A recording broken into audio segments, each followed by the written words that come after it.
known to the world that's full of clones. My originality's focused on principalities broken. I'm loaning my heart and soul to the game that's scared to pay it back. And failure is a motherfucker. The strength to go on and believing in another sucker. What is happening, ladies and gentlemen? It's hump day, so it's your favorite day of the week. If you ain't getting none, I'm sorry for you. Anywho, back to our regularly scheduled program. So I am your boy, the hostess with the most. I am a retired Power Ranger. Now I'm a future X-Men. I am the one they call Mr. GQ. And I am the man of two shows, DJ Micah B. And as you can see, we got FTSL Moo in the building, making his appearance yet again. He knew we was talking about this round of 32, so he was like, I have got to be here. And of course, you see the big homie Outlaw Prom on the bottom. So you see we got the round table. This is going to be strictly about the nerds and the nostalgia for childhood.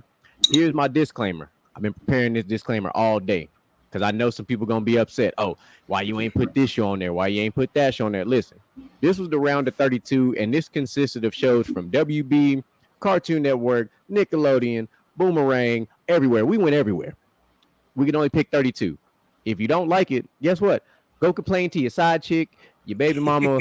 Go wrap up in a weighted blanket and suck your thumb. I don't care what you do, but don't complain to me. But I got a phone number for you. It is 1-800-366-IDGAF. Call that number. Drop your complaints on deck like that. That's how we're going to do that today. So without further ado, let's get to it.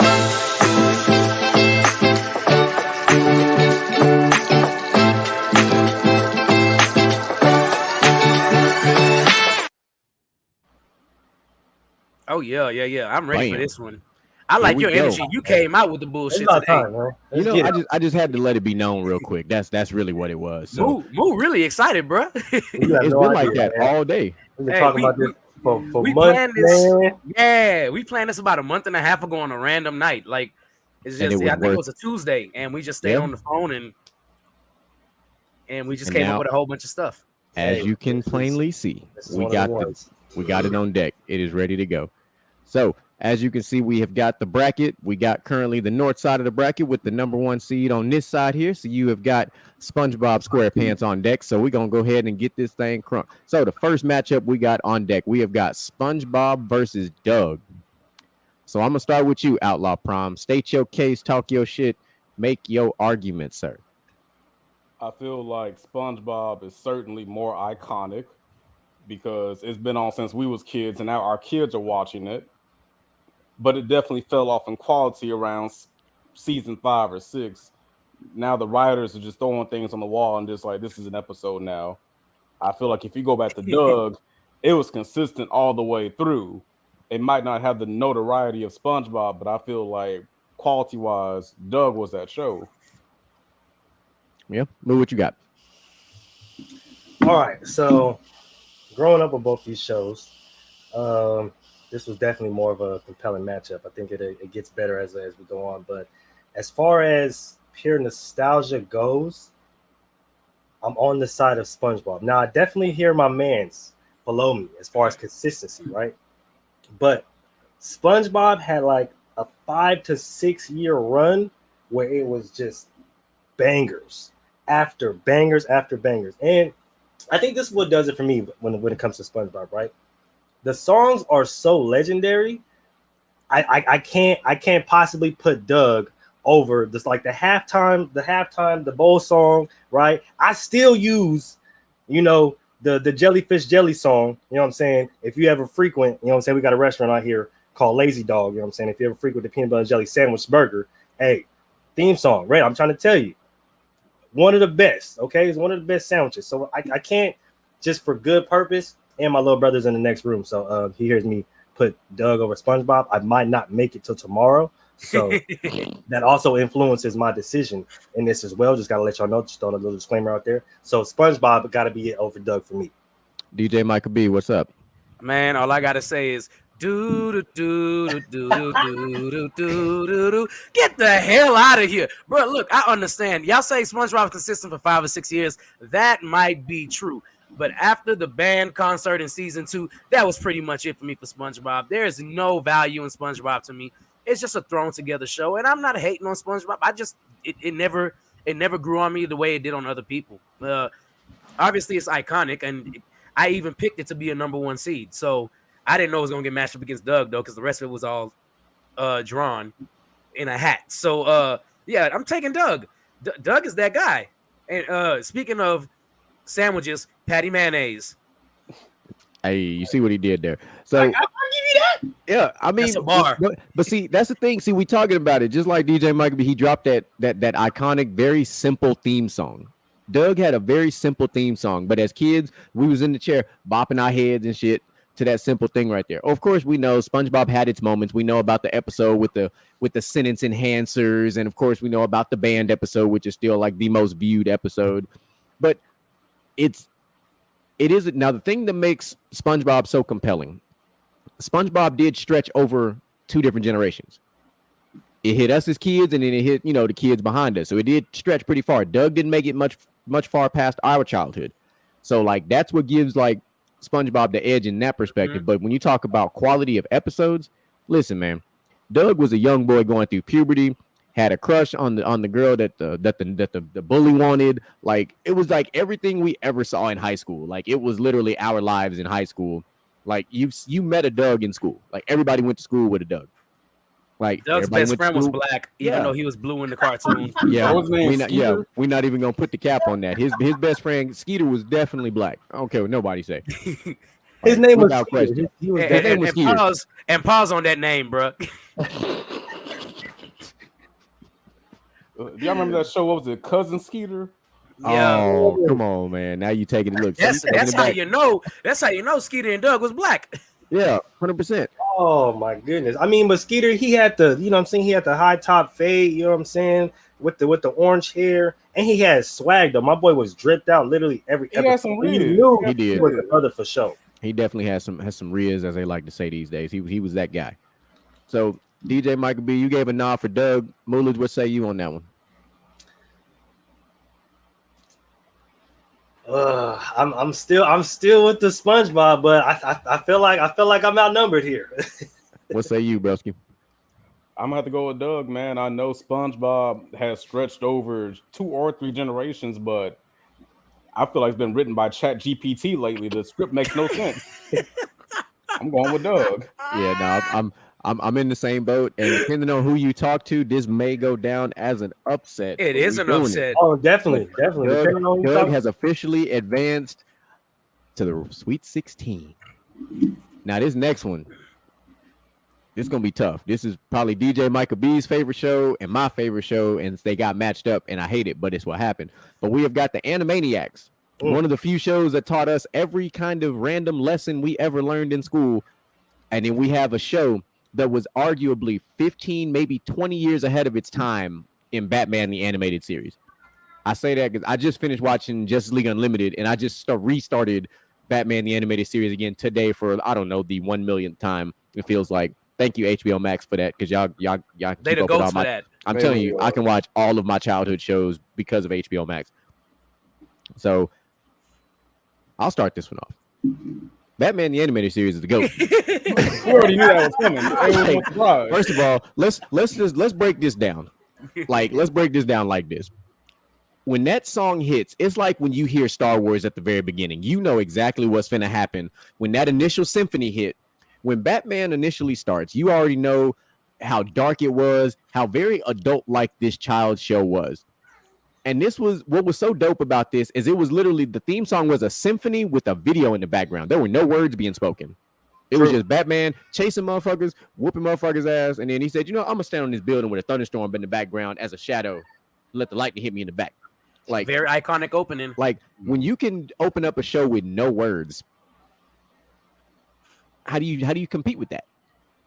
But I'm not going to not speak on the Animaniacs because we learned, I don't know about y'all, I learned a lot of my states because of this show. Because of the state song. The state song, the world song is legendary. Yeah. Like, bruh, they called out all the countries in the world in one song. Like Animaniacs could hands down be one of the best shows that Warner Brothers came out with before, Cartoon Network took it over. But Warner Brothers had it first. Like before we started seeing like the Static Shocks and everything else, like Animaniacs was that shit. Like this was probably their staple. So it sucks that these two got matched up because they definitely probably would have advanced if they'd have been matched up elsewise. But my nod is going to the GOAT. I'm going with Batman the Animated Series. DJ Michael B, what say you?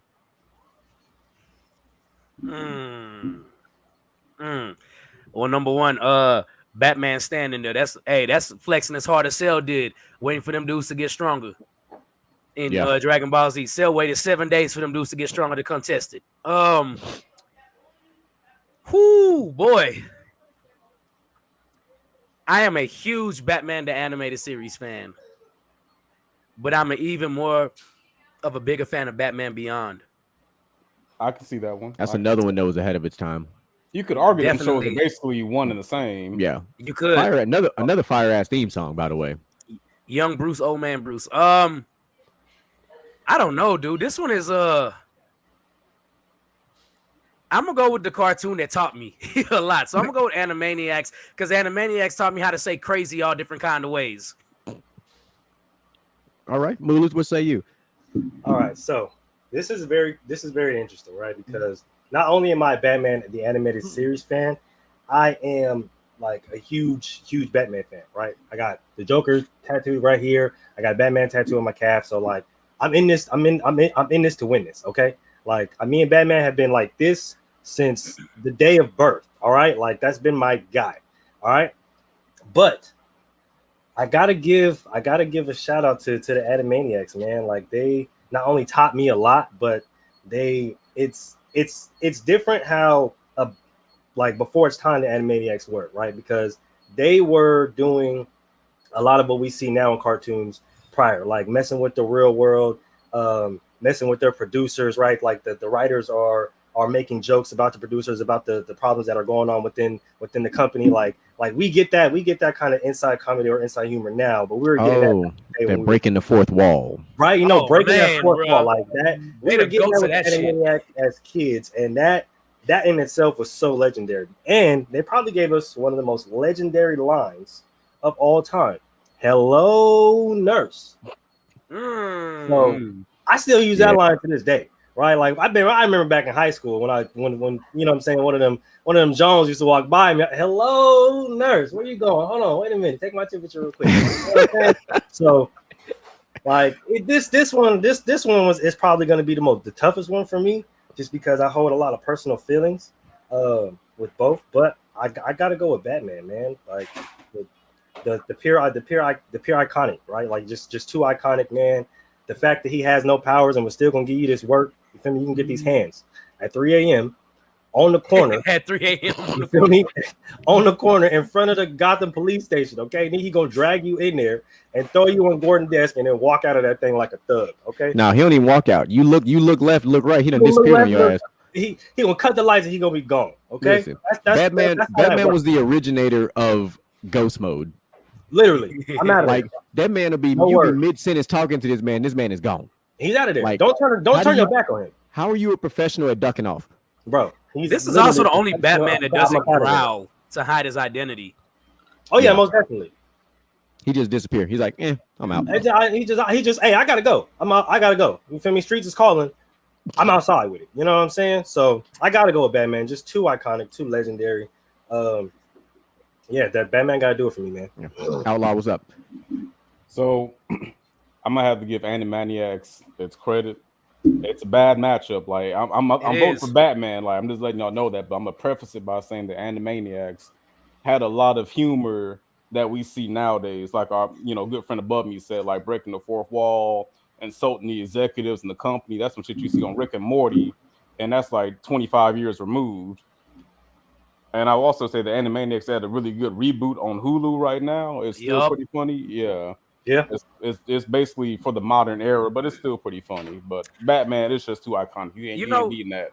What the main reason why I picked Animaniacs, I mean Batman won obviously, but the main reason why I picked Animaniacs, the spin-offs that Animaniacs started. Tiny Toons. Pinky in the Brain. Pinky in the Brain. Pinky in the Brain was a big standalone show by itself. I mean, just gracious. Like, how do you go from like just they had their own little, we'll say 30-second little the Pinky and the Brain. Now they got their own show, and they was just trying to take over the world, and you're like, bro, what the fuck? Like, how these two little rodents gonna take over the world? Like, that's what I'm thinking as a kid, you know. But my man Brain was man Brain was like pre-Stewie Griffin type shit. Like he was just take away the vulgarity, and that's Brain. Like that's him. Like I would love to see him in like a crossover, like with him and Stewie together. That shit would be iconic. That actually would be legendary. I'm not even gonna lie. Like I'd love to see who could come up, and we talking about geniuses. Actually, speaking of our next matchup, I wouldn't mind throwing a triple threat and throwing Dexter in that motherfucker too. Man, Dexter. As we go into this, we're gonna go into this. Before we move on though, Animaniacs gave us one of the best cartoon movies ever. Wacko's Wish. Yeah. Wacko's Wish, man. That's true. I like that. No, that was good strong debate. Like I said, some of these matchups, man, like Moose said, man, we got some hot matchups. This is what happens when you randomize things and you take the bias and the favoritism out of it, and it's completely as objective with your heart as you can be here. Because we tapping on some nostalgia strings here today. So big ones. Yeah. So like speaking of nostalgia springs, man, this one's huge too. So we got the Teenage Mutant Ninja Turtles versus Dexter's Laboratory. Move, kick us off. All right. So Dexter has been not only the staple of my life, but literally like everything that I'm about, bro. Like everything that he was just because he was literally just a regular kid, but he was like smarter than everybody else. But the man was in a diaper, bro. Like legitimately, he was in a diaper. Under that lab coat, he ain't had nothing but diaper on. You feel me? He was a child. Man was a child out there building robots. He had a whole lab, right? They're both on the bracket, but we ain't got there yet. It's bro. When anime is gonna be a different conversation altogether. Ninja Turtles on the other side, where I spent hours, and I mean hours, playing. Not only playing the games, but like reading the comics, bro. Watching every single cartoon. I still freaking watch the new. I played on Nintendo. I get it, bro. I played on Nintendo, PlayStation, Xbox, PlayStation 4, 5. It didn't matter, bro. Every single Ninja Turtle game that came out, I had it.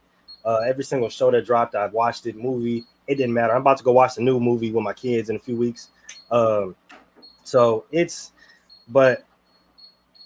if you know me and you know how I grew up, you know Dexter's Lab holds a specific part in my heart, bro. Like, mans was literally 3 foot nothing, making stuff from a whole bunch of crazy stuff. Parents had no idea. Like the love-hate relationship he had with his sister, it was just too real life for me, man. And it was nasty. Every day with it, bro. Before they changed the animation. Now I gotta preface this. Before they changed the animation, right? And started doing all the, the modern stuff. That pre-change animation change Dexter it's probably legendary, absolutely. But after they changed the animation, it started to fall off the wagon a little bit. So I do kind of give it, I do kind of give it some flack for that. I'm not gonna lie to you, but if I'm gonna go pre-animation change, it's gonna be Dexter. It's got to be Dexter for me. DJ Michael B, what's up? Man, I am a big fan of Ninja Turtles, bro. I am a huge fan. I've watched every movie just like Moo. Secret of the Ooze is still one of my favorite movies ever. Even the new TMNT 1 and 2 they created more recently. All the cartoons. I watched the crossover with the Power Rangers, bro. I will get on here and say Power Rangers in Space. I watched that too, and they had the girl with them. I forgot her name. She's not one of the original 4. I don't care about her name right now. Who didn't want to be a Teenage Mutant Ninja Turtle? Who didn't want to be Master Splinter? And one of the best villains ever in Shredder, because Shredder took on all 5 of them, was like, nigga, y'all can come test this gangster. I'm going to beat y'all ass. Every time. Every time. And then, of course, for the people that actually follow The Last Ronin, which is one of the best comic book stories ever. Man. So, I say all that, but... Come on, man. Didi gets out of my laboratory. Man, Dark. I mean, this dude could build anything. I was kind of a nerd when I was young too. I wanted to build everything Dexter had. That man built the elevator. At one point he had the sexy assistant. This dude, 2 years old, maybe 3 years old, We all know that in Dexter's laboratory, he's the smartest boy. We all know that. Come on, man. The background that never worked until he pushed the button a million times until he plugged that hoe back in. Yes. Ooh, what does this button do? I Head mean, ass. and then of course the most legendary meme to me of them all. Say it again. Omelet. Dude. Oh my! I'm taking Dexter, bro. I can't believe it. But I am taking Dexter. Moo convinced me. Hey, did you hear the game he was spitting to them though? Mans was in elementary school. G. Omelet do fromage. He had the game kicking. They was melted. I said, "Oh, my boy Mac, hold on." And then he went on a game show and did the same thing. Was raking in dough. Had to check the key to the city. Oh, he was stunned. My boy was like 5 years old. Yeah, he was stunning heavy. Yeah. So Outlaw, what say you? Man, I feel like Dexter had so many iconic moments. Like, yeah, I know Mutant Ninja Turtles is still ongoing and Dexter ended 20 years ago. But man, Dexter, remember the episode where he like to stop time? He tried to take a shower, but the water wouldn't like run. He had to catch the water drops. Get out the air. And remember how his mama was built? His mama built good, bro. Hey, Well, what? She was the original built with 2 C's. Say, bro, they knew what they was doing back then when they was making these cartoons. That's why we attracted to what we attracted to now. I swear, because mom's had them. Okay, she was built. And man, remember they had a Voltron episode. Like, Yep. there's so many iconic moments in Dexter that just we could go on and on about that. I'm gonna have to go with Dexter, man. I'm sorry. All right. So this is gonna be fun. So before I became the insane Batman fan, lover man that I am now, Ninja Turtles was my first love. When I say that, I had the lunch kits, I had the backpacks, I had all the toys, I had the toy that turned into a manhole cover that had the little bitty Ninja Turtles on the inside. Like, I had all that shit. Like, Ninja Turtles was my shit. Like, I was in it, you know what I'm saying? We turned up on Saturday, Teenage Mutant Ninja Turtles. I was in that hoe. Like, that was the shit. Like, I was like, nothing is better than this. Like, I just was like, yeah.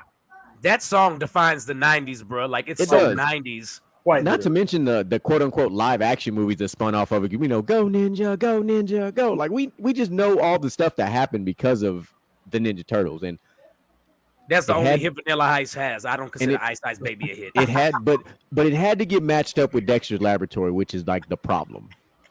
Like, because Dexter's Laboratory, like, it's like two shows that you knew as a kid. Like, you watch both of these shows. If you're in our age group, which is the four of us, you definitely watch both of these shows. And like everybody on the panel has said, Dexter is full of so many iconic moments. Like, this was kind of giving us like that pre-Family Guy vibes, like the type of moments we were getting. This was the Y7 version of like Family Guy with some of the moments we were getting. Like, we're not going to forget about when Dexter was depressed and my man was taking a shower. And we like, bro, y'all showing this little man on this TV like this, bro? Like, come on, dog.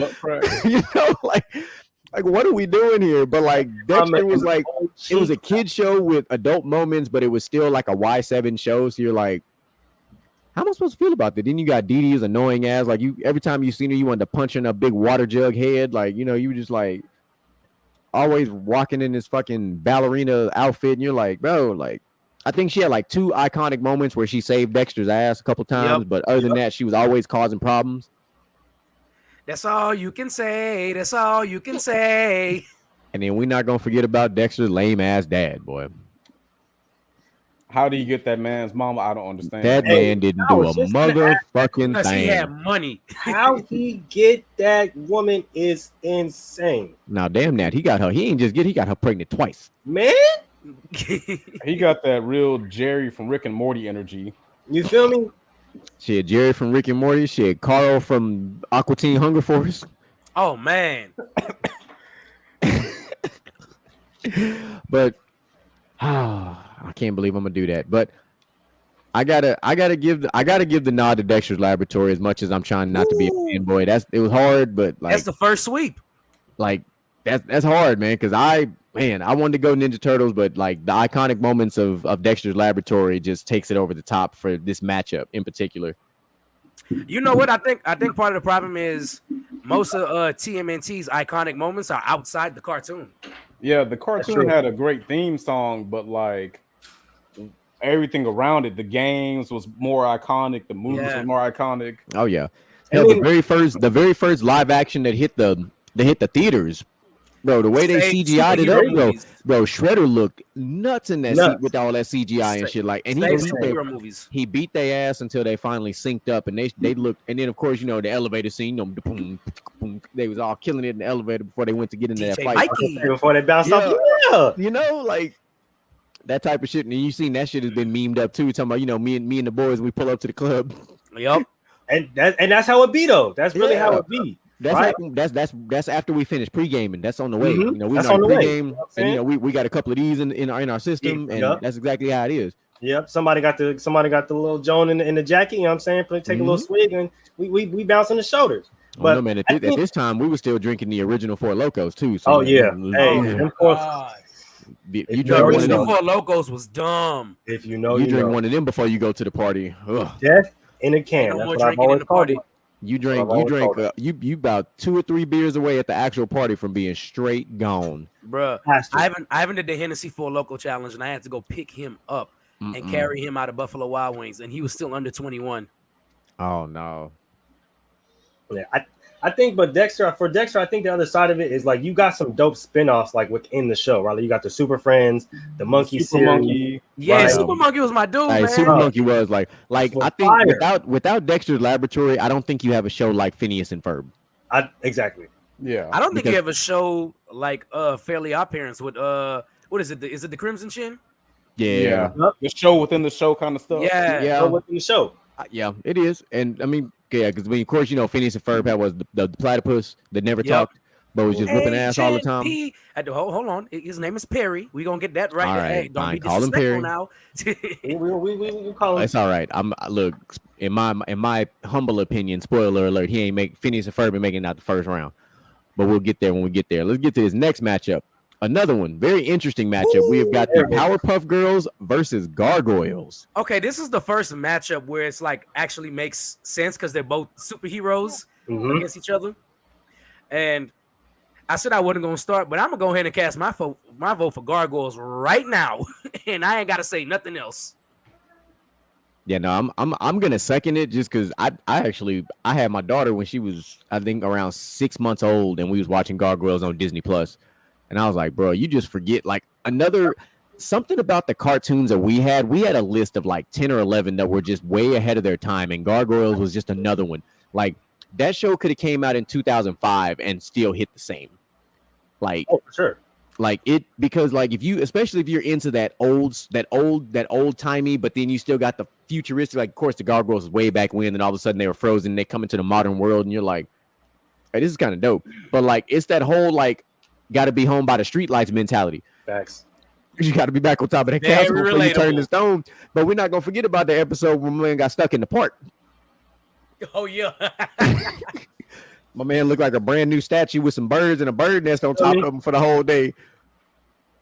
That shit was crazy. That's true. But no, my nod is for Gargoyles for sure. Like as much as I I love the Powerpuff Girls and Mojo, like all that shit. Like, they used to go beat Mojo up for no reason, bro. They did. I mean, they beat the monkey up for no reason. I mean, as far as Mojo, they might have been some bullies. I'm not even gonna cap. But everybody else, I felt like respectfully got packed out as they should have. Oh yeah. But I will say though, the thing about Powerpuff Girls that fucked me up a little bit was their main villain, him, which was like not really him. Tranny devil. Yeah, I was like, wait, but then got that manly voice, but we know for a fact that there's no way. There's just no way. There's no way. Like we were questioning this as kids. Obviously in 2023. Wait a minute. Wait. We was not questioning that as kids. We was like, that dude gay. We was not questioning that. We weren't. No slur on gay people over there, but we was not questioning that. We all knew. We like, man, come on. It was the weird ass laugh for me, bro. Like that man had a laugh. Like you remember when we were younger, like 5 or 6. You know that microphone that we used to play with that you talking to and it echoes. That's what the voice sounded like when he laughed, or when him laughed. Him and what's the devil from Cow and Chicken? Both of them. Oh yeah. Red dude. He was always naked. We knew what time it was, bro. Yeah. Moolers, what say you? This one's difficult too, man, because I love both these shows. Gargoyles I feel like is one of those hidden gems that people don't necessarily give its respect to. Like if you grew up in that time period and you watched Gargoyles, man, like it was one of those superhero shows and one of those hero shows that's like literally gave you the energy that you felt like you can like run through a wall. Like because it made it seem like these everyday statues is really coming alive at night and saving the world. And I used to look at gargoyles. I used to look at these statues like, I appreciate you, my boy. Appreciate you, dog. You feel me? Because I know you got my back. Even if it wasn't real, like even if the gargoyle wasn't gonna come alive at night, as a kid, I definitely thought that them motherfuckers walk around at night just packing a whole bunch of evil spirits out, saving me. I'm like, hey, I appreciate you, my boy. You know what I'm saying? But I feel like Powerpuff Girls on the other side of that, right? Like you got so many iconic characters. Like you guys brought up Pim, you guys brought up Mojo Jojo. I will concede that they did used to bully Mojo. They used to slide on him for no reason sometimes. Think about it, bro. Like let's really break this down as far as the Powerpuff Girls. That was big, bro. That was their big brother. You feel me? Not only that, he literally created them. Y'all owe him that. Y'all owe him everything because without him, you wouldn't even be here. You wouldn't even be here, gang. You know what I'm saying? Because Professor was trying to make the perfect girls. He came in with pushed him because he was jealous and salty, rightfully so. Because why I ain't enough? You feel me? And then boom with the X, and then now they're here and you got 3 girls that are super powerful and stuff like that. You know what I'm saying? So I will concede that they did used to mess with my boy Mojo. You know what I'm saying? I just think Mojo he just wanted to get his and just, you know what I'm saying, just chill out. But they used to fuck with my boy. I never forget when they pulled up on him randomly and packed him out for no reason. I was so mad. They used to fuck the telescope up going in there and beating that man ass. Bro, y'all some dirty motherfuckers. How y'all gonna do my boy like this, man? Now the Powerpuff Girls did produce a phenomenal rivalry though when they made the boys. Man. The Rowdy Rough Boys made for it. That was a compelling ass couple episodes right there because they came with that work. The Rowdy Rough Boys came in and did them dirty. They only won because they had to kiss them. Push that line. Yeah, they had to come push that line real quick, man. And they was peeling muffin caps back blue. Yeah. Hey, I respect it because it showed girl power at a young age, you know what I'm saying? Show a little power, little girls that you know what I'm saying, that you can, you know what I'm saying, you can go out in this world and you can do, you know what I'm saying, on not the same level, but it's basically the same thing that these male superheroes can do, you know what I'm saying? I respect that to a sense. My daughter, she loved Powerpuff Girls when she was a baby. She used to watch the shit and laugh at 6 months years old. So it was the craziest thing ever. But Gargoyles is it for me, man. Like I said, I used to walk around during the day, bro, and thank them guys. Like, hey, I appreciate you, my boy. Thank you for looking out for me, dog. Because hey, I don't know if I'd be here for me today if it wasn't for you. Obviously it wasn't real, but shoot, I thought so. I got to go. What always, and it probably fucked y'all up too, but what fucked me up about Powerpuff Girls was the fact that their motherfucking arms look like corn dogs, bro. They ain't had not a single fucking finger. They ain't had no fingers, man. Bro, you getting beat up by some corn dog arms, bro. Like what the fuck is really going on? Like, they used to pack people out though, bro. Like, and the fact that they bent the arm and had like elbows, so it's like, you remember how we used to watch like the stick figure fighting and shit? Like that's them. Like, I'm like, bro. No way to movement, bro. You ain't got to do this right here. It's strictly this, and they about that action right now. But you know what? They were built like the original Pops. Oh, absolutely. Big ass heads, big ass eyes. Like, I was like, bro, but they was giving people that work, and they were bullies at the same time. On some mean girl shit. Outlaw Prime, what say you?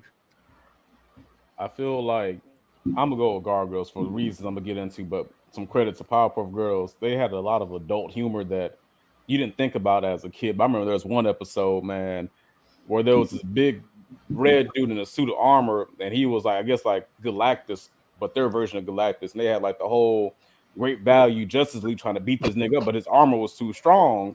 They couldn't get through it.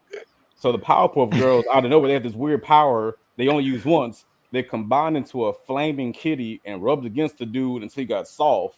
And that's how they beat him. And as I'm like, that's so fucking weird. What is a flaming kitty? How does it make you soft? And now I'm like, oh, okay. Yeah.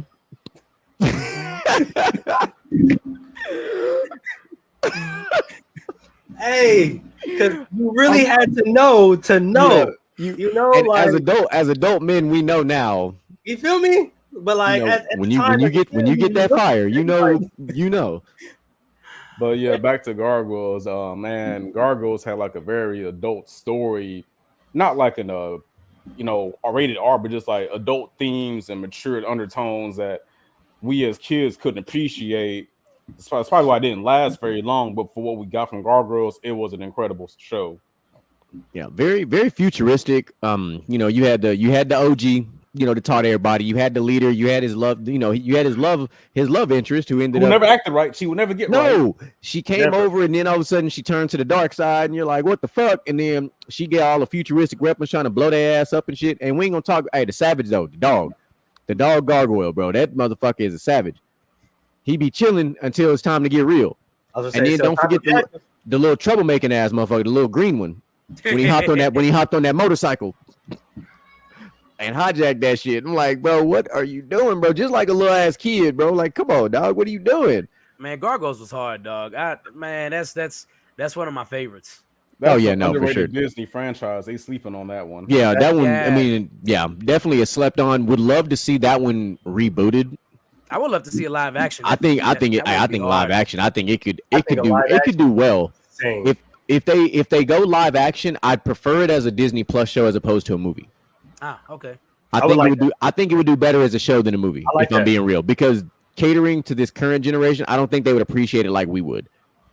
If I'm keeping it a buck.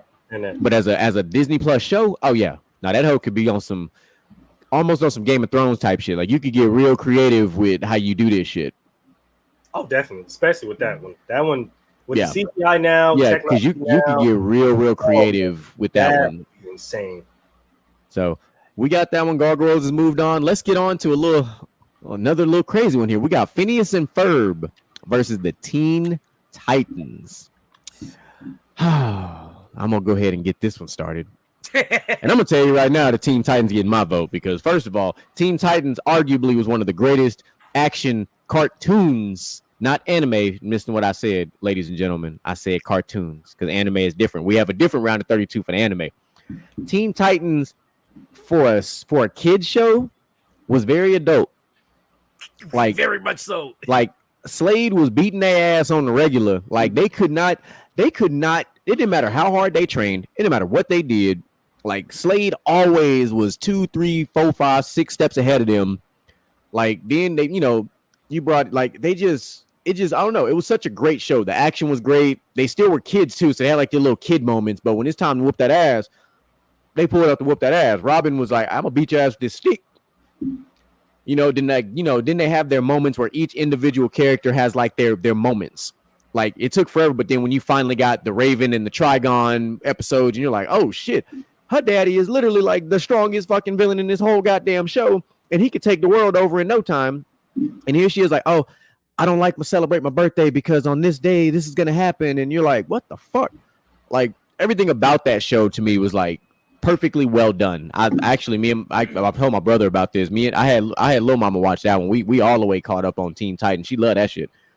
So Teen Titans without question. I love Phineas and Ferb, but it is kind of like a recycled Dexter's Laboratory and like that for me and Fairly Odd Parents. But it was a little more one of the newer shows that we had come out when we were younger. Like we were a little older when that one came out, but Teen Titans was a staple of like our childhood. Like when Toonami started, right before Toonami hit, we were watching like Teen Titans and Super Friends. I'm gonna call it like that. Super Friends, not Justice League yet. Super Friends, and then Justice League and Justice League Unlimited. Like like we're not gonna forget about Super Friends, the original. Oh yeah, the original Super Friends. Just the original before the rest of the league. You just had the Super Friends. Mm-hmm. Had the Hall of Justice in the background and all that crazy shit. Yeah, I remember that weird ass show. Yeah, that show was crazy. Yeah, but no. Teen Titans has the nod for me. What say you, DJ? Man, listen. Phineas and Ferb is the last great cartoon. I tell people that all the time. It's the last great cartoon. It's the last great cartoon. For us anyway, because most of the stuff now I don't watch anymore. I can't stomach the dry humor stuff. It's not for me. I mean, you don't like Adventure Time? No, hell no. I don't like none of that shit. Adventure Time is not dry humor. That's like random humor if you call it that. It's a no for me. But man, Phineas and Ferb got some bangers, bro. Like I remember the damn bow chicka wow wow. They don't say shit the whole song, but everybody know Gucci Gucci Goo means that I love you. That was a banger. Banger. With that being said, though, man, look, I remember there were a couple of shows I was hyped for when they were coming out. Just to see Robin be in the lead had me hyped because I was a big Batman fan. And Teen Titans lived up to all the hype and surpassed it even in that. I always forget which Robin it is. I keep forgetting which Robin is the Teen Titans Robin. Dick Grayson. Yeah, Grayson. it's Dick Yeah. Grayson. They never outright say it, but it's implied it's him. It's Yeah. implied. You watch it enough and you're like, yeah, Yeah. definitely Dick Grayson. Well, there is an episode in there where there's like an alter ego Robin, and they say his Red name. X. He was Yeah, that Red dude. X. Yeah, He was Red X, him. man. Red X was a dog, man. He had that dog in him. Mm-hmm. I'm definitely giving the nod to Teen Titans. Teen Titans was my favorite superhero show other than Batman, the animated series growing up. Yes, even over X-Men.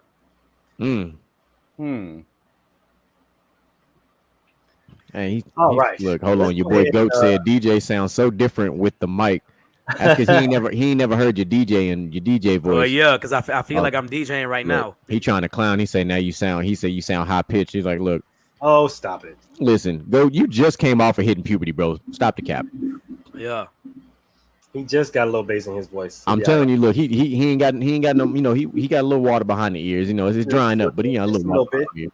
Just a little bit. He You know ain't what I'm shooting saying? duck water no more like we used to say. Yeah, breath still smell like a little Similac, but He got a little Similac in there, just a little bit. Starting to get there a little bit. But, yeah, but Blue, what say you, man? All right. Phineas and Ferb, although, as my boy DJ said, they do got some bangers, right? You know what I'm saying? Itchy Gitchy Goo, you know what I'm saying? They got the Squirrels in My Pants banger. That's a banger. Yes, a You know, banger. Doofenshmirtz is a legend, even though, you know what I'm saying, he be, you know what I'm saying, causing his own mind. Hey, Doofenshmirtz song is a banger too. Doofenshmirtz even incorporated. You feel me? Hey, kill that hoe. Banger, right? But as far as the matchup with Teen Titans, man, like, I just rewatched Teen Titans a few weeks ago. Just rewatched it a few weeks ago. Like, that show gets even better as you watch it.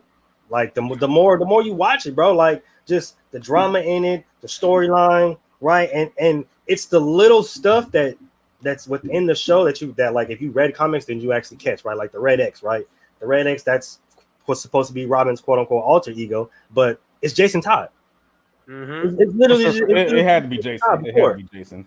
You know what I'm saying? So you get that, and then you get all the iconic villains. You get the Slade, the Mad Hatters. You get Man, Slade was hard, bro. You know, Yeah, what I'm saying? Slade can go down as just one of the best villains. Period. Yeah. Like, As far as villains go, like he's definitely up there. So it's like you gotta give it. It's just that show, man, was way before its time, and then just to see how they built off of it with. well, the first of all, show. Teen Titans Go was absolutely trash. Oh yeah, Teen Titans Go was absolutely ass. I'm not Yeah, talking about that one. but Beast Boy do have some bangers in Teen Titans Go.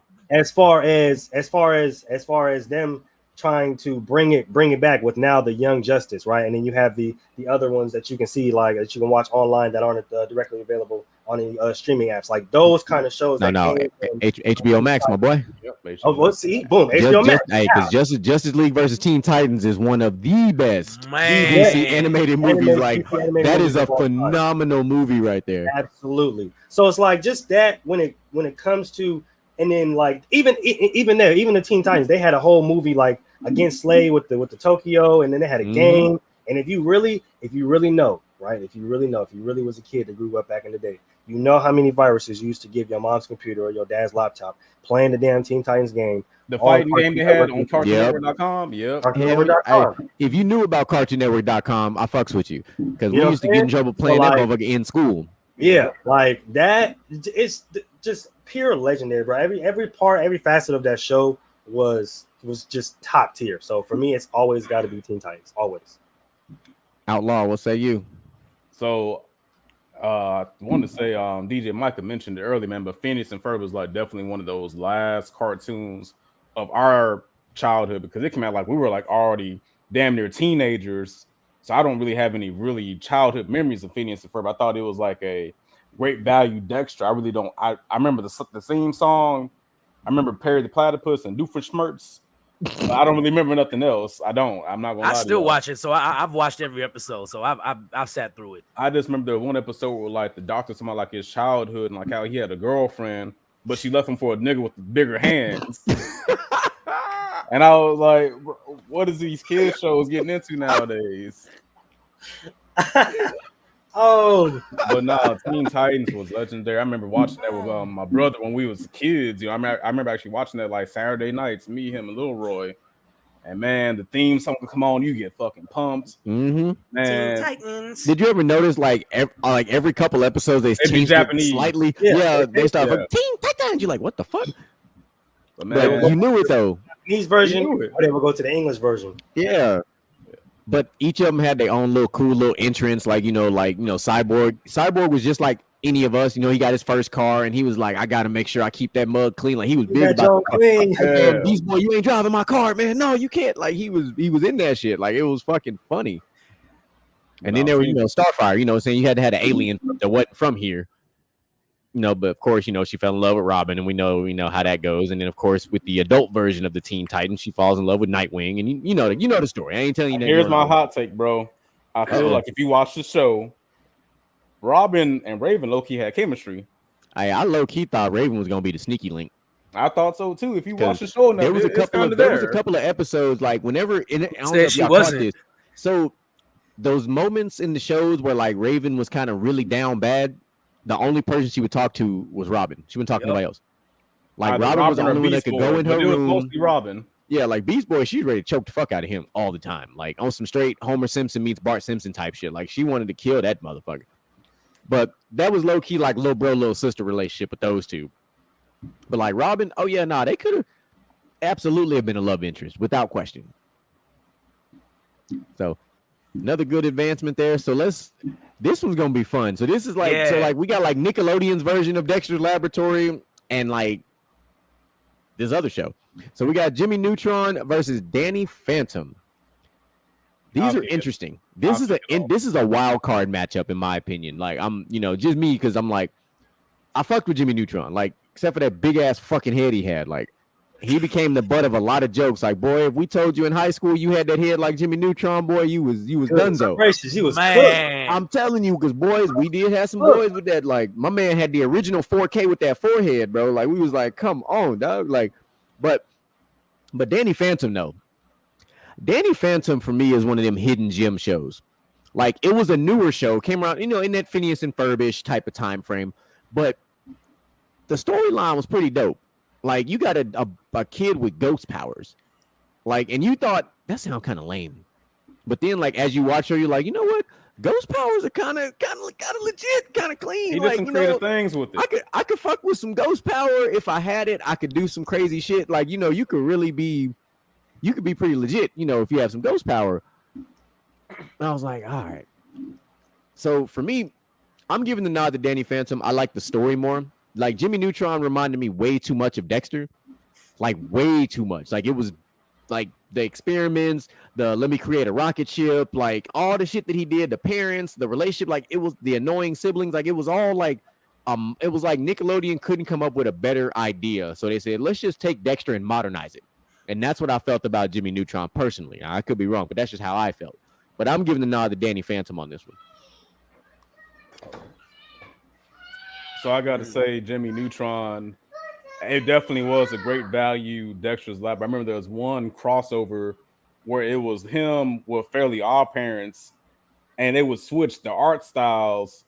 And you would see Jimmy Neutron Yeah. as a Fairly Power Hour, man.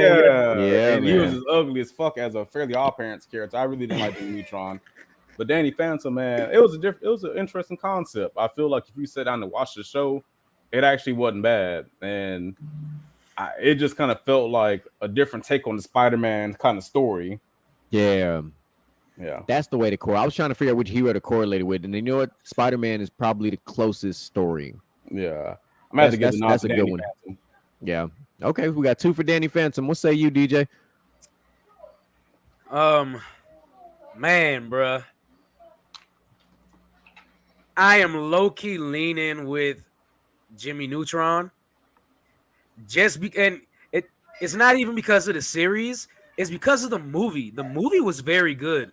The series was pretty good too. And I watched Danny Phantom, but I wasn't like a big heavy into Danny Phantom like that. But I watch Jimmy Neutron more, so that's the only reason why I'm going to take Jimmy Neutron. Although I have watched a video of Sam and Danny's love story on YouTube, very good story. It made me want to go back and watch it, and I still haven't went back to watch it yet. So, I'm gonna take Jimmy Neutron by default because I watch Jimmy Neutron more. Okay, so we got Moo either with the tiebreaker or the tie. This is gonna be fun. What you got, Moo? All right, so as DJ Michael B said, Jimmy Neutron the movie, like, I think is definitely more legendary than the show. Even though I do like the show a lot, I do enjoy the show a lot. I just recently watched it again. Just some definitely some funny moments. But when it comes to Danny Phantom, right? First of all, the theme song is fire, right? It is. Oh, did y'all know there's DJ D-Rec that sings the Danny Phantom bro. theme song? Yes. That's crazy. Phantom, like that is it's fire, yo. Danny Phantom, he was just 14. Like, Game Band came on going crazy. The beat is fire, like the theme song is fire. And then I feel like Danny Phantom, like, literally influenced us on a lot of our women choices in high school and middle school, right? Because you had Sam, you feel me, the cute goth girl, right? And then you feel me, had Paulina, the popular chick. You know what I'm saying? Like, that was it was very realistic, right? Compared to Jimmy Neutron, where you got this big headed ass kid who's just getting a whole bunch of stuff because he likes to make shit, which again is kind of like Dexter's Lab. And then, you know what I'm saying, you got the stupid sidekick Sheen, Carl, you know what I'm saying? It's just, it all kind of just played into it. His dad is a dummy, wife is smart, and all kind of just played into the same thing. Like Dexter's Lab was, but like with Danny Phantom, like it kind of gave a different aspect to where, like, we giving a kid ghost powers, right? And he's using them in different ways, and they had a movie, and there's a whole build-up with the super villain Vlad, and like it actually turned out to be a fire show, right? Like, if they were to do a reboot and bring it back, like I would definitely probably watch it again. So I have to give it to Danny Phantom, man. Honestly, it's it's a show that I go back and watch tomorrow. All right, so Danny Phantom has moved on.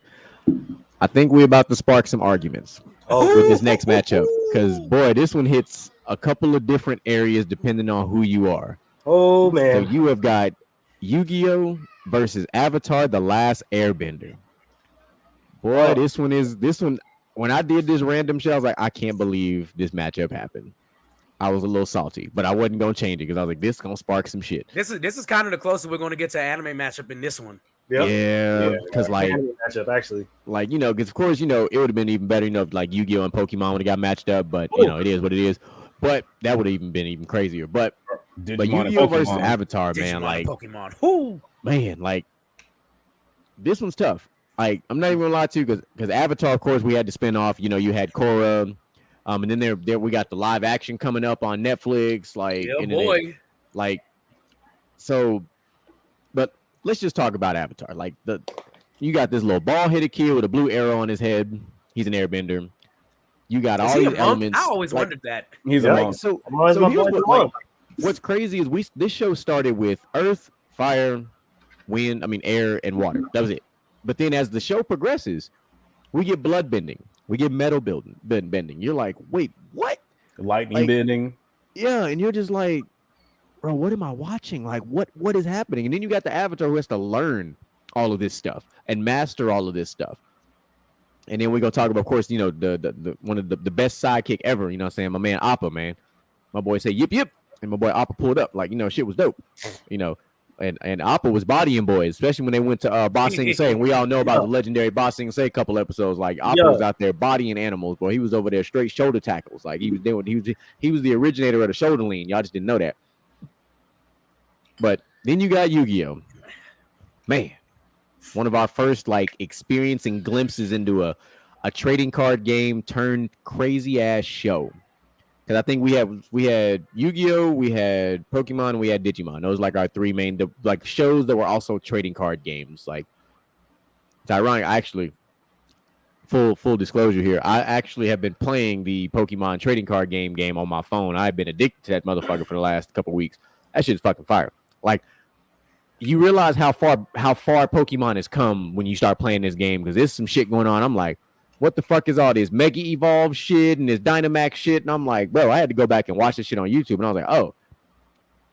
And age doesn't age at all. That shit's some bullshit. Ash still like he about 12 years old. And this is some bullshit. It's been like 20 something years now. Ash should be a grown ass man by now. He's a Pokemon master now. If you watch I actually watched that conclusion, but I digress. But we talk about Yu-Gi-Oh. Young kid, nerdy kid gets picked on. He's a lame. He works at his grandpa's card shop, and all of a sudden the Pharaoh takes over, and now he becomes kind of like here's my perfect correlation to this. It is literally the Steve Urkel to Stefan in animated combination. Like Absolutely. He goes from being that nerd to being straight him. Absolutely. And it gets to a point where it literally culminates to where you have Yugi versus the Pharaoh in an actual matchup. And you're like, bro, this man, like, y'all were as one, now y'all are separate. And then you start bidding all these legendary cards, Obelisk and Exodia, and of course, Blue Eyes White Dragon, like all the OGs. And you're like, oh, no, my bad. And don't forget about the wizard. Of course, everybody likes the magician. Sorry, the magician. My apologies. Dark Magician. And then you got Kaiba, the Vegeta of the show, if you will. Like, he was straight hating pull up just on site. Yeah. Hey, he pulled up with the suitcase, though. Don't get it twisted. If he had the suitcase, you knew you was in trouble. But this matchup, I absolutely hate. But if I have to give a nod to a show, man, I'm gonna take the Avatar like by the skin of my teeth. That's how close this matchup is for me. Like, this is a game that went into overtime. Somebody hit the game winner. Like, I got to take Avatar at the very end. I love that because I'm an Avatar guy, so I'm about to be as unbiased as possible. But y'all know what's about to happen. So Avatar had like two of the best storylines: Aang's journey as a hero and Zuko's redemption. Zuko became that dude at the end of the show. Like, he was basically the secondary protagonist. Oh, that's after he got his ass whipped by his sister. The blue versus the red fire. Yeah, Zulu was kind of crazy, but I was going to say that's a different story for another time. Zulu was toxic, and I feel like I shouldn't like that, but I did. I can understand that though. I'm not even gonna lie to you. I can definitely understand that. That's why it's called toxic. But no, to give Yu-Gi-Oh some credit, man, I remember like being in middle school. Getting to school early, everybody playing Yu-Gi-Oh at the in the cafeteria, man. Dudes not even like shuffling their cards, pulling whole Exodia in their first hand. It's like, bro, you know you cheating, bro. Mm-hmm. No, Yu-Gi-Oh, that was fun, man. And I felt like Yugi's homegirl was kind of out of line because she didn't really care about the nigga when he was like a lame, but when he came like Yugi him, she was all up on it.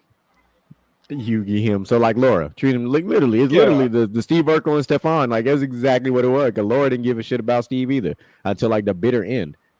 Basically. But no, I'm going with Avatar on this one. What say you, Mo? Oh, Yugi him is crazy. But it's gonna be Avatar for me. This was probably the closest one. Just because I played Yu-Gi-Oh very, very heavily back in school. Actually got into a lot of fights because people thought it was sweet to come up and touch my cards and take my cards. They thought I was just some regular nerd. Nah, I like to fight around these parts.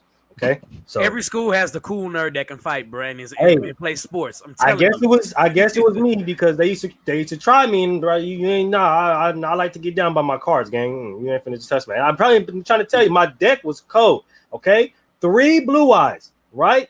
3 blue eyes. With all the magic and the trap cards that can combine them motherfuckers, take the motherfuckers away. I had 3 motherfucking Red Eyes Black Dragons. I had 2 Dark Moons. I'm telling you, my deck was legendary.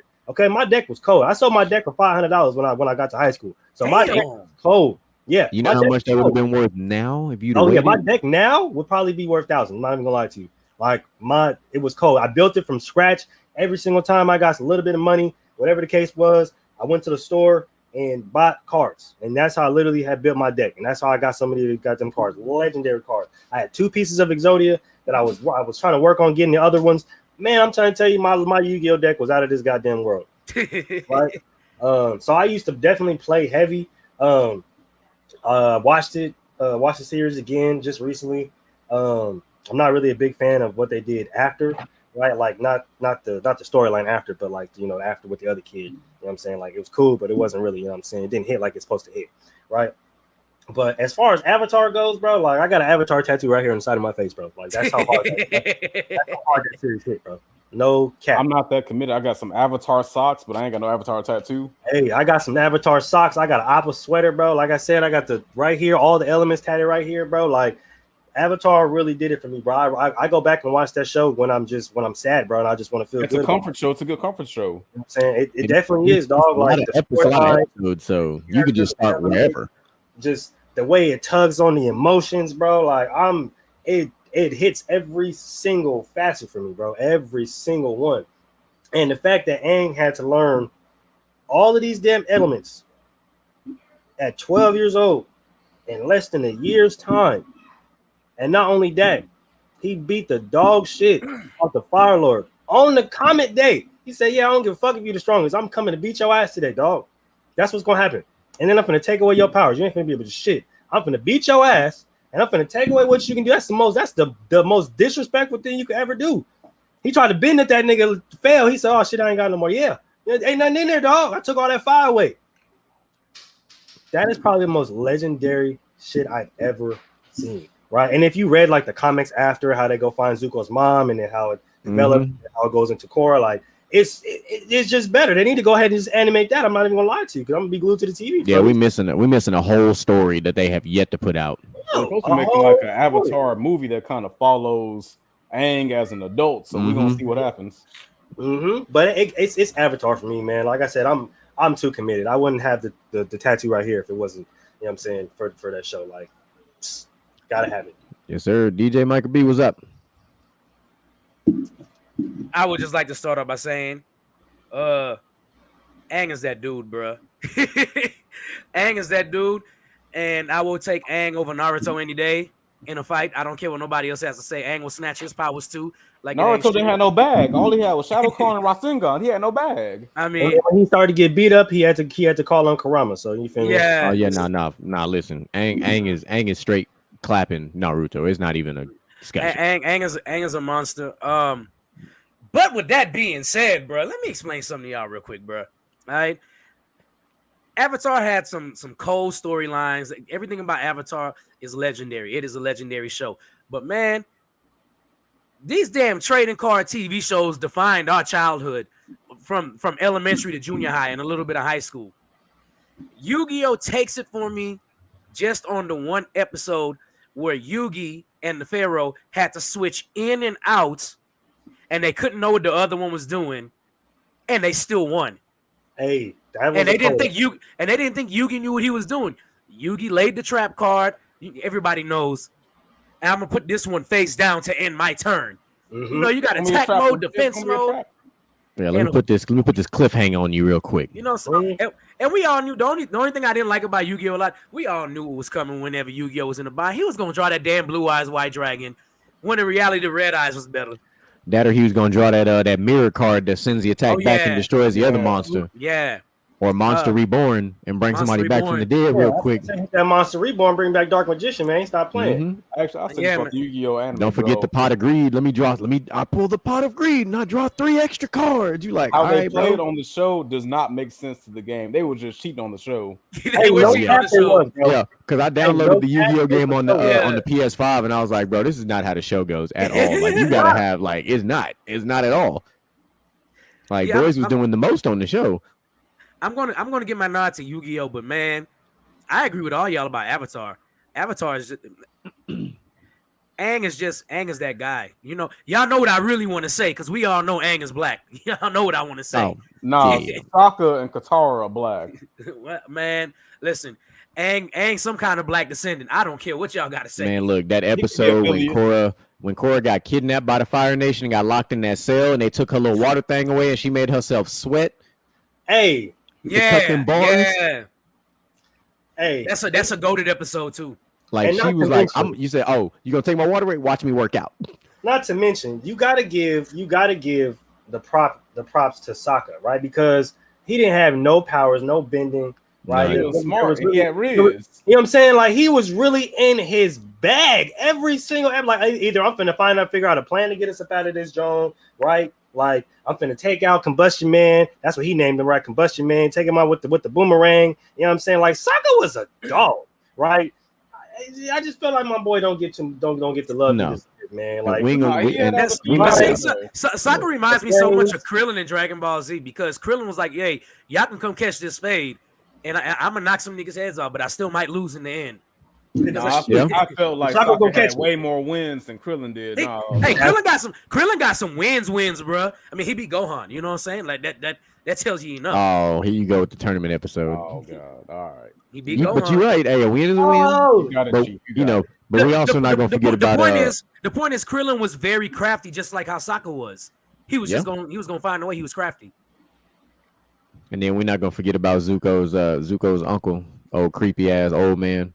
No, Iroh, he had that wisdom, bro. No, he did, but don't act like how he wasn't acting a certain type of way every time. Toad Sage. He had that Toad Sage. Yeah. He was like, "Hey, look, try the special formula I made real quick. Hold on, man." But all right, let's finish up this. Let's finish up this left side of this bracket. So we did good. I like this matchup. We haven't had no splits yet, which is insane. No, but we have a show that, like you said with Yu-Gi-Oh, we have a show that legitimately defined our childhood and is still, ladies and gentlemen, the longest reigning animated show on TV in The Simpsons. That's why it's the number 1 seed. And we have Courage the Cowardly Dog, a show that creeped us the fuck out as kids. You wanted to talk about Ash never aging. This dude don't age. This whole family don't age, bro. Me personally, I loved Courage the Cowardly Dog. No, I love the show, and it creeped me the fuck out. Like the way some of these episodes were set up, I'm like, bro, this is creepy. Like this house is in the middle of nowhere. You got this mean ass grandpa that just I don't even know how to describe. Yeah, basically, get off my lawn. You know, he probably dropped a couple of hard R's in his life.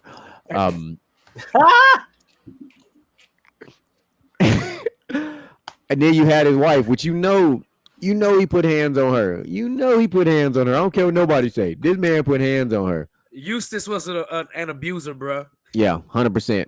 And then just all the different. I can't call them villains. I don't even know what the hell you call them. Yeah, let's play. Let's use the words. He was the antagonist that Courage dealt with. House in the middle of nowhere. Yeah, like how? Why are you visiting me? I'm in the middle of nowhere for a reason. Why are you here right now? Like it's like, hey, I'm just trying to save you money on your insurance. No, you're not. Get the fuck off my property. Motherfucker, I got 100 acres. Get the fuck away from me. How did you find me? My address is a grid coordinate. What do you mean? Address is a damn longitude and latitude. I'm telling you, like, no. Like, hey, I can't find you in Google. Don't worry about it. Look, I got to drop a pin for you to get to my house type of shit. Like, and then you got to drive 2 miles down the driveway just to hopefully see my house. But with all that being said, The Simpsons, the show that also literally defines every major event that's happened in the world in The Simpsons. Everything from President Trump being president to the pandemics to predicting the future. Like something was going on with The Simpsons. I don't care what nobody say. Like we missing something. But The Simpsons had it made. One of the most iconic episodes I'll never forget is when Lil Maggie shot Mr. Burns with his own revolver. Oh, I love that episode. Man. When he was on his bullshit, and she said, "Oh yeah, let me pop that motherfucker real quick." And she always had to have that ninny. She reminded me of my daughter. She always got to have that damn ninny. In the family. Maggie was a savage. You know, Bart was just outlandish for no reason. He was disrespectful at times, but rebellious. Then you know, him and Principal Skinner. You know, saying that the peanut versus the shrimp allergy episode. Oh yeah, and look, I can quote different Simpsons episodes all day long, boy. There's a lot of episodes that we used to watch growing up. Like you never knew, like whether you watched it on Fox or as an adult you watched it on FX. It didn't matter what episode. You knew where you was at in the seasons based on what episode you was watching, based on how if it looked kind of old and grainy to kind of more modernized. You're like, all right, bet I'm in the later seasons right now. Okay, let me see where we at in the storyline. But because I without the Simpsons, like I don't think we have. One of the only shows that can literally rival it, which is the Family Guy, which also created one of the greatest crossover episodes in animated history. Because that Family Guy Simpsons crossover was legit. Absolutely. Like Peter Griffin versus Homer Simpson was like next level, like fuckery. Like nobody likes to fight more than Peter Griffin. Like Peter Griffin is the king of I'm gonna fight you. Like he is literally about that smoke. Bro. He's Irish. Him and that chicken is on site. Like that is probably one of the greatest animated fights. I don't care if you want to go with a Dragon Ball Z fight, anything. Peter versus the chicken is one of the greatest triple threat fights we've ever had. They had 3 separate fights that were epic on each level. Like you fighting on top of a rocket ship, bro. Get the fuck out of here. Like That shit was over an expired coupon, bro. If that's not the definition of petty, like, I mean, a chicken hand me an expired coupon for some damn chicken. Okay, I'm gonna have an attitude. I ain't even gonna lie. This why I think Peter ancestors back in the day was black, because you're not gonna just give me an expired coupon for some chicken, and you a chicken, and not expect me to not have a problem with it, bro. No, we're fighting. We are fighting. That's the reason why, bro. Every single time, like, nah, you're not gonna just do that to me. And then I love chicken, and Peter Husky. You know what I'm saying? Yeah. Peter dudes, he love his food. You know what I'm saying? You can't get no big dude, no expired food coupon. He ran that phase so fast. That's asking for it. That's literally asking for it. Like, he was like, look, that was on site before on site was a phrase. And it has to be, because you playing with my food. And I was hungry at the time. He was at the store already. He was like, hold on, I'm already here. I might as well grab some chicken. He just gave me this coupon. You know what I'm saying? Oh, wait, it's expired. Now I'm finna beat your ass. Because I got to pay full price when I was expecting a discount. You feel me? Now you finna get this full price ass whooping instead of the discounted ass whooping that I was about to give you when I got this chicken. Now I don't got no chicken, and I'm upset about it. Yeah, but going back on our matchup, because we can go on a whole tangent about Family Guy. I'm gonna give my nod to The Simpsons, but Courage the Cowardly Dog was great for our childhood because we needed a show like this. It was great. It had its moments that just threw you smooth the fuck off. Like, I feel like as an adult, if I smoked weed, this would be a funny ass show to watch. Because the shit that was going on Courage, you feel like you got to be high to watch it sometimes. So, like, that shit would be hilarious. But even me being not high, it was a funny ass show. But it wasn't The Simpsons, because you never knew what the fuck was going to happen in The Simpsons episodes. Like, that episode will start with Homer at Moe's Tavern and end up somewhere that makes absolutely no sense. This man worked at a nuclear plant. Like, what? Come on, dog. Like, make that shit make sense. Like, none of that shit makes sense. Stupidest person on planet Earth. Yeah, works at a nuclear I do plant. not want Homer fucking with nothing nuclear. Not At never. all. Why are you even here? And this man is notorious for falling asleep at the control desk of all places. Like, the intro itself, bro. The intro itself is When he crazy. came home with the fucking uranium in his back. Yeah, I'm like, come on, bro. dog. You know, How did your you level get of this job? your level of irresponsible, and you got a genius for a daughter who likes to, who nowadays, like, here's what I thought about this too. Lisa is the modern day child. Oh, for sure. Like, for always sure. needs that gratitude, that, like, doesn't, like, just like gets down easy, like, really, really smart, but still not cool, but like tries to be cool, but can't because she's really not cool at all. Like, she is literally the modern day child. Quite literally. What say you, Micah? Well, I'm about to drop a bombshell on y'all. It's been a while since I dropped a bomb. Uh-oh. But y'all might kill me for this, and I don't care. I don't kill people. I was not a fan of Courage the Cowardly Dog. Not even a little bit. I never was. I never liked the show. I thought it was a dumb show. When I was watching it, I was like, man, turn this shit off. I did not like it. I'm dead. I'm not even joking and trolling. Like, I did not like it, bro. I hated it. And as I got older and I watched it, I still didn't like it. Even maybe if I watch it high, it might be funny. I'm not gonna lie to you. But I mean, just watching it is like, all right, you got a dog on the screen who sees spirits. He's scared of spirits. You got an owner that scares him. And you got a wife that is just oblivious to the BS. Literally.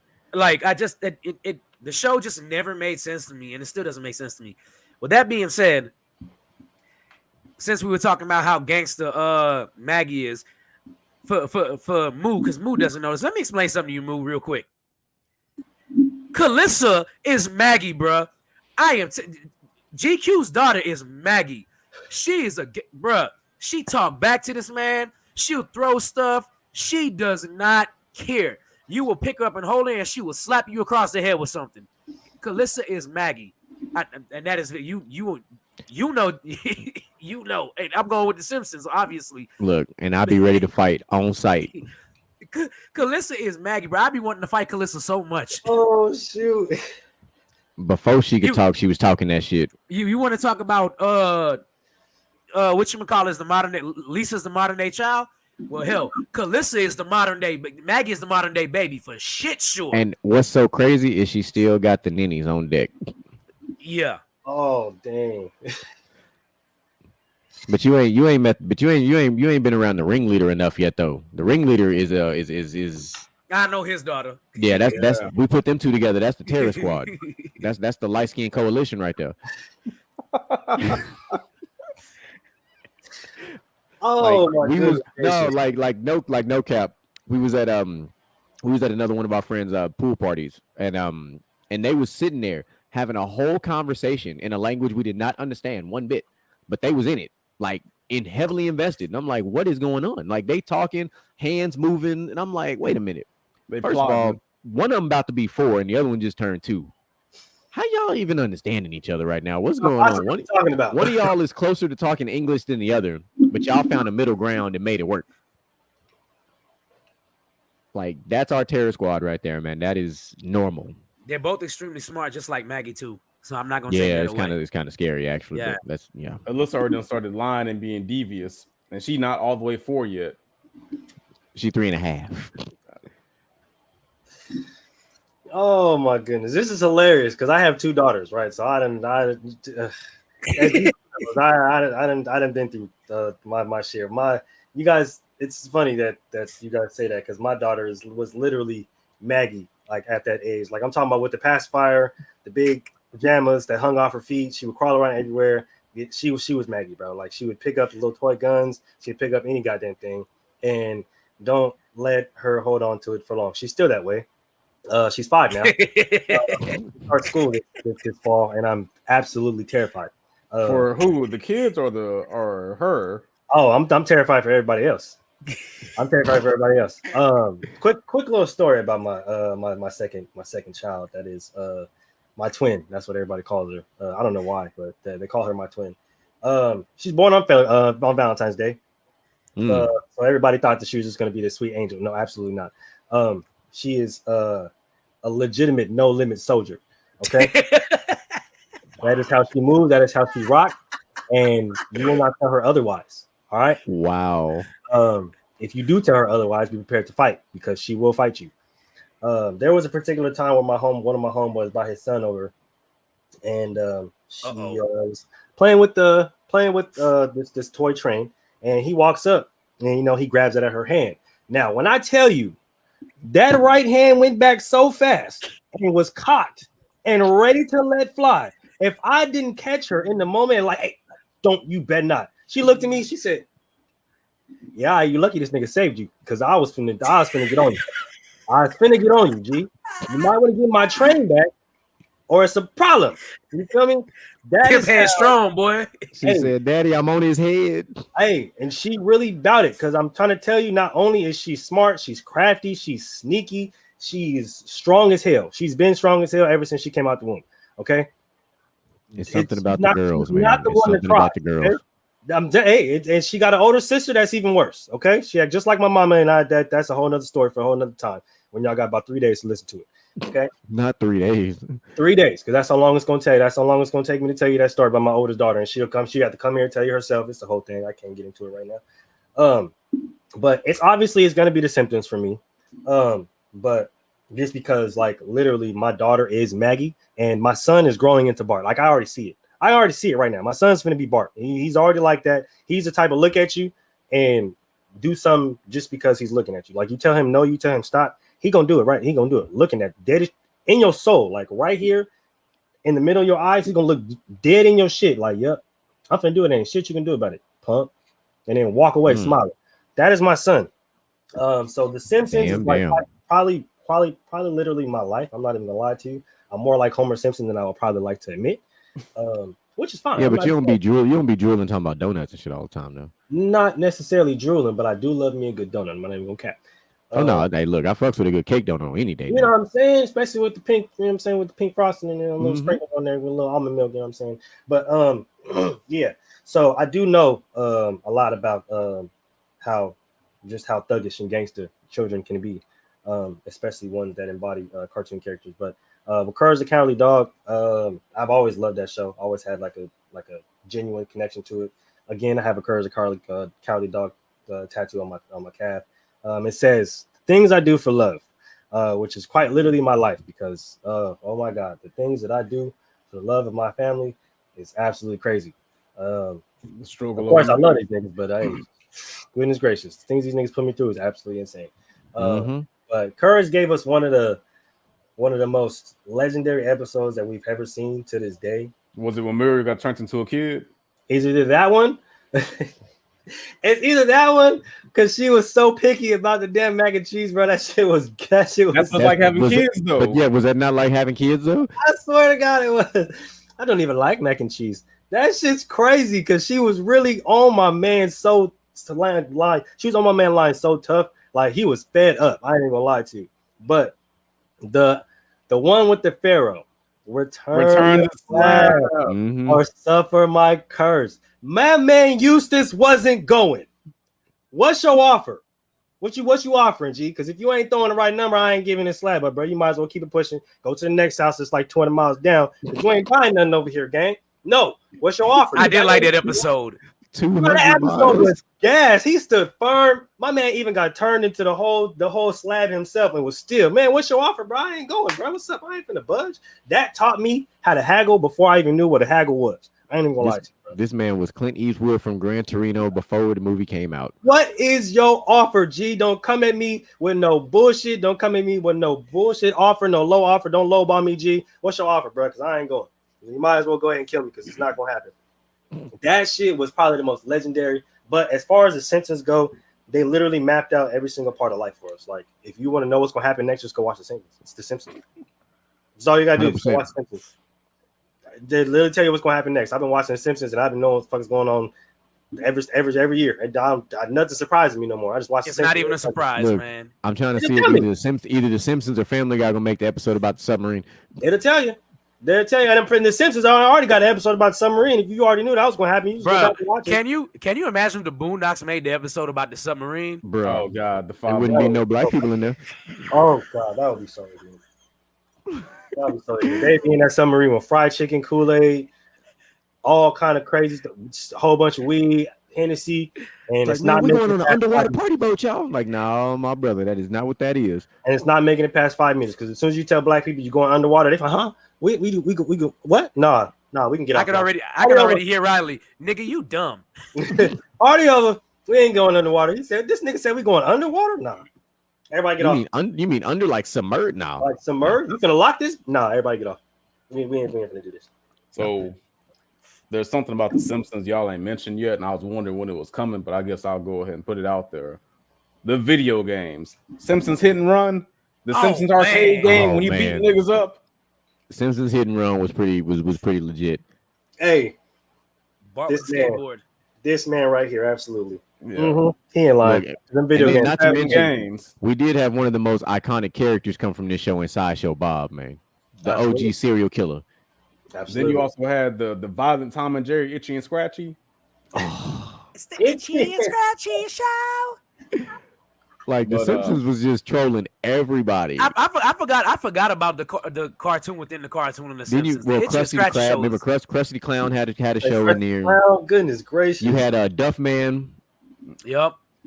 Duff Man is the reason why I say what I say now, right? Because there's always this term of how hard you hit somebody. Like when somebody say you get duffed or you got duffed, that just mean you got hit hella hard. Like I've been hearing that ever since Duff Man came out in The Simpsons, and like everybody from Cali, they've been using that literally ever since then, bro. And it's like that term is probably legendary out here. Yeah, I'm gonna have to give The Simpsons. Courage has some iconic moments, but The Simpsons, man, it's like got like the ultimate omnipotent Chat GPT writers for the show, man. They do. How do they know everything? Yeah, One of their writers is a time traveler, bro. I promise you. They absolutely had Chat GPT before it actually came out to the general public. But so we had 3 sweeps in wow. We did. And so looking at it, right? So we got the first half of this bracket done. And then you see what the time elapsed is. We made it to 1:25. So live on the air, about to give y'all this fantastic thing we call an executive decision. So this motherfucker gonna flip into a 3-part episode That's gonna happen because part 2 is gonna be the other side of this bracket, and part 3 we're gonna finish this thing strong. But just for review, for those that are watching, our shows that have advanced. So our next matchups, make sure y'all paying attention. We have got Doug versus Batman, the animated series. Doug with the upset over SpongeBob, baby. You got Dexter's Laboratory versus Gargoyles. Teen Titans versus Danny Phantom. That's the most fair matchup. And Avatar versus The Simpsons. That's gonna be a hard one. That's gonna be a hard one. And just a slight preview for those. Let's take a look at our upcoming matchups. You got Tom and Jerry versus Ed, Ed and Eddie. Oh, that's gonna be hot out the The gate. Wild Thornberries versus the Fairly Odd Parents. Again, hot out the gate. That's crazy. Justice League versus Kim Possible. Oh man, come on, dog. That's out of line. You out of line for that one. Hey, that you really one's out of line crazy. for that one. That one is probably going to be sneakily a really long debate. I'm not gonna lie. Yeah, you got X-Men the animated series versus the Proud Family. Come on, dog. The right side is the side. You got Johnny Bravo versus Rocket Power. That's gonna be You hard. mean the black The skateboarders? most iconic one matchup: Beast Wars versus Transformers. Oh man. Pokemon versus Captain Planet. And Hey Arnold versus Rugrats. Hey Arnold versus Rugrats is gonna be that debate, bro. I'm telling you. So If y'all not tuned into this, I don't know what you doing right now. look, This I is can't gonna be help you if you're insane. not watching, man. Like this is what it is. This was part 1 of now 3. Just so y'all are tracking. You see the panel. This panel will be back next week. You'll see it. I'll make sure that I post this on the Gentleman's Talk TikTok. Make sure you like it, subscribe, and share it. Show your friends. Like I said in the video earlier today, drop your comments, drop your feedback. If you think of something you want us to do around the 32 for, let us know. We'll take it under advisement. We'll write it down and we'll see what's up. We're going to look at doing this either once a month, once every couple months. We got to kind of structure it out. You know, me and DJ Mike will be talking in the background and we'll get that part sorted out. But this has been a phenomenal round of 32. This has been great. I don't know how we survived that initial side without really getting any tiebreakers. We did good with an even number. We survived. We ain't going to make it past the right side. The right side gonna be like that. Right We side gonna gonna look be crazy. Troy, make sure you're listening, Troy. I'm gonna need your wheel hot and ready. You're gonna have to spin that wheel a couple times. This might get kind of cray. It's gonna get So, insane. Absolutely. So Outlaw Prom, any last words? Just wait for next time. You heard him. Mooled, what you got? Hey man, appreciate y'all for having me on. Can't wait for the next time. Make sure y'all tune in on Friday. We got the football show with my boy GQ up there in that top corner and my boy Mel at 2:30 Pacific time. I'm not too sure how that works out logistic wise on the other sides of the world and in the town and stuff like that. That is My boy Mel is 4:30. on the West 4:30 Central Standard Time. 4:30 Central Standard Time for my boy GQ. My boy Mel is on the West Coast with me, so he's also 2:30 as well. So we'll hope to see y'all there. DJ Michael B. Don't forget to tune in tomorrow for PVT. Tomorrow night you got Willie and Zai. They're going to be bringing you the sports where you embrace the bias and you make your decisions based on your bias. That's the way it goes. That's what we do around here. For the rest of that, for the family, I appreciate both of y'all having both of y'all on. And from the sidelines, I appreciate y'all. Love y'all. We're going to keep this thing rocking. So I'll close us out simply. Phenomenal start to this round of 32. I feel like shit's only getting started. And this literally looks like this past NCAA tournament with the madness. And I think the true madness is on the right side of this bracket. So make sure y'all tune in. Make sure if you're not following us on TikTok, and we got it, all the shows, player versus team, basket to basket, inside the huddle, player versus team, and the From the Sidelines podcast where we all fall under. Make sure you following them all. Share them with your friends. We always looking for guests. We always looking for ideas. You bring it our way. Hey, you just might see it. You give us that idea that we like. Hey, we're going to bring you on the show because you brought the idea. That's just how we get down. Shout out to the chat. Shout out to your GOAT, even though you weren't born when half of these shows came out. Actually, more like 90% of these shows came out, but that's neither here nor there. We appreciate y'all.